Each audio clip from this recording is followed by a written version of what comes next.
our tips and tricks are really, these guys are working in your industry, doing great things, and so I know that it'll be really great to hear from them. So this is Andrew Corey. He can introduce himself. So he'll be moderating the panels, and there will be a 15-minute Q&A, and after, so 3 to 3:45 or so, like, we'll just field some questions from you guys, and then if you've got some questions, you can ask them after that. Great. Thanks. Hi, everybody. My name is Andrew Corey. I'm the programming manager at KEXP here in Seattle. KEXP is a nonprofit arts organization with a mission to enrich people's lives through music and discovery. So we're a radio station and an arts organization.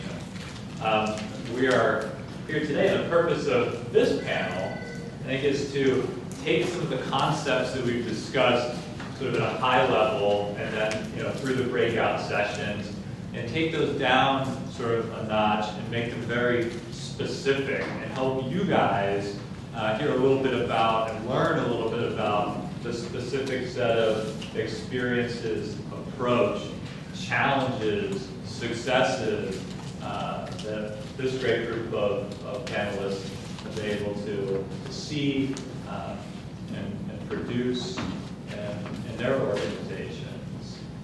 So I think we're going to do a couple things here today. One is to introduce everyone. I'll ask everybody to say a little bit about themselves, who they are, what they do, what specific set of goals they may or may not have within their organizations, both individually and in terms of the group, the organization as a whole. So get a good sense for, well, what are we trying to achieve? And say a little bit about where we've been successful specifically and where we've been challenged specifically. And hopefully some of that will resonate really closely with you guys. Maybe some of it won't, but maybe you'll learn something from that piece as well. There'll be time for questions at the end. As a group, we were sort of noodling on this before, and the suggestion was made, more time for questions is usually better than less time for questions. So feel free to get in there at the end or interrupt. So without further ado, I'd like to introduce our panelists, and it's a strong group today. First, we have Tara Smith. Tara is here from Seattle Works. Tara is the executive director at Seattle Works. I'll let Tara say a little. Tara say a little about herself. Next, we have Melissa Tizon from Swedish. Melissa is the communications director over at Swedish. Let's see, next time we have Judith Austin from the Pacific Northwest Ballet. And Judith's role is in PR and marketing over at Northwest Ballet. And finally, we have Kevin Erickson. And Kevin's here from the All Ages Movement Project. Kevin's the director over there. Well, let's start with Kevin.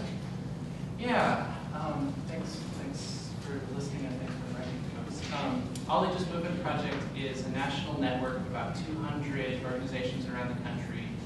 All ages venues, youth music organizations, ranging from hip-hop teen centers to punk collectives, throwing shows, and old storefronts. And we're working together to make it possible for every community to have access to those kinds of resources. So every kid in every town has a place where he or she can participate as a performer, as an audience member, often as a sound engineer, as a volunteer, etc.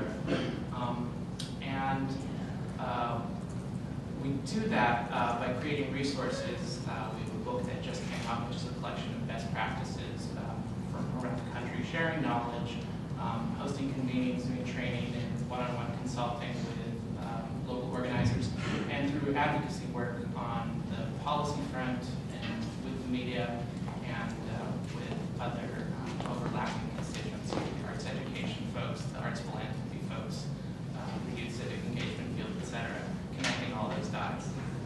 So one of the big challenges in organizing this field is that we have incredible diversity among both our constituent organizations, like trying to find a way to talk that speaks both to the hip-hop community and the punk community is hard enough, but then we're also trying to speak to a traditional foundation at the same time. It's a big challenge. One of our goals in social media what we're about to constituencies that are skeptical of any attempt to formally organize a phenomenon which is historically decentralized. So social media plays a big role in that, and at the same time we're making this pitch to the arts world and youth development world, and there's this amazing thing that's been going on largely under the radar that's already happening, and it's everything that you're already trying to fight for on this institutional level. It's already there on the ground. So just bridging that gap is a big piece of what we do. We've had some success. We did win that Pepsi grant, which I can go into later. Challenges, I think, are figuring out how to translate. I think the biggest one is to translate the clear enthusiasm that's been demonstrated for music into a fundraising stream, essentially. Most of the young people that we work with are at an age or at an economic position where they're not in a position to sustain our work on an ongoing basis. It's hard for 19-year-old kids throwing shows in their basement to think of themselves as philanthropists. So even throwing down that $10 a month is kind of a challenge. All right, I'm Judith Austin. As you said, I'm Pacific Northwest Ballet. And PMB came to social media in sort of a unique way. We're currently in the third year of an excellence grant from the Wallace Foundation, and the goal of that grant was to increase participation in young audiences 13 to 35 years old over a 4-year period. And engagement doesn't necessarily mean ticket buying in their eyes. So social media is just sort of one initiative that makes up that grant.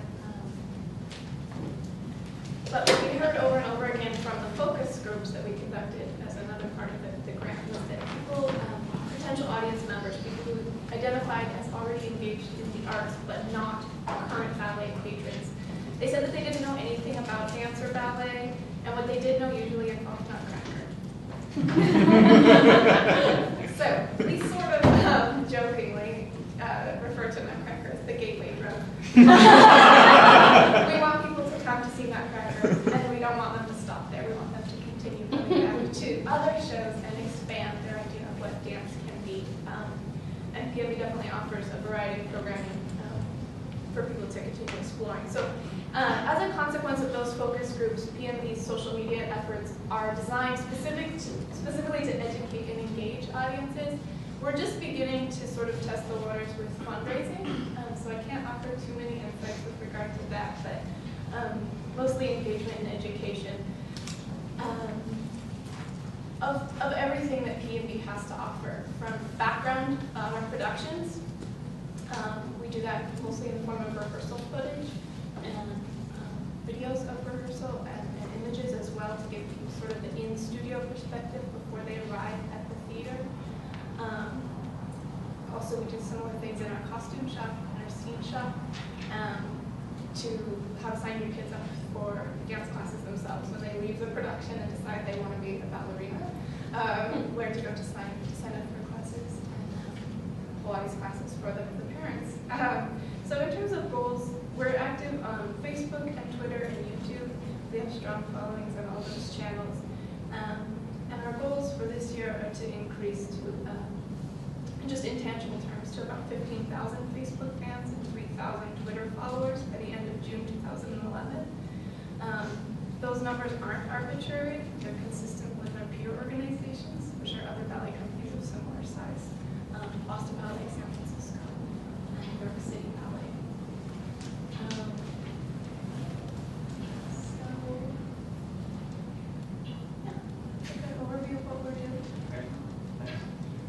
I'm Tizon. I'm with the Swedish Medical Center here in Seattle. We're the largest health system in the greater Seattle area, serving the community for 100 years. And you may not know it, but Swedish is a nonprofit, which is why I'm on this panel today. And it is one of the reasons why we're on social media, is to be able to tell people that we're a nonprofit and to talk about the work that we do in the